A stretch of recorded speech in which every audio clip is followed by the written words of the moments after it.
Ito ang GMA Regional TV News. Mainit na balita mula sa Visayas at Mindanao, hatid ng GMA Regional TV. Patay ang isang bata matapos matangay ng tubig sa Bansalan, Davao del Sur. Sara, ano nangyari sa bata? Rafi naanod ang biktima at kanyang kalaro na naglalaro noon malapit sa isang kanal sa Barangay Managa. Ayon sa investigasyon, biglang tumaas ang tubig sa kanal kaya natangay ang mga bata. Sinubukan silang sagipin na nakakitang binatilyo pero inano din siya. Mabilis na rumesponde ang mga residente sa lugar at nasakip ang binatilyo at ang kalaro ng biktima.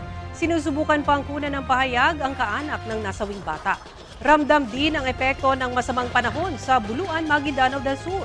Pinasok ng tubig ang ilang bahay kaya ang ilang residente napilitang lumikas. Nag-evacuate din ang ilang pamilya sa Davao Oriental.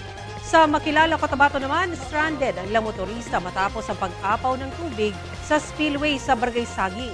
Ayon sa Pag-asa, habagat at localized thunderstorms ang nagdala ng mga pag-ulan sa Mindanao nitong weekend.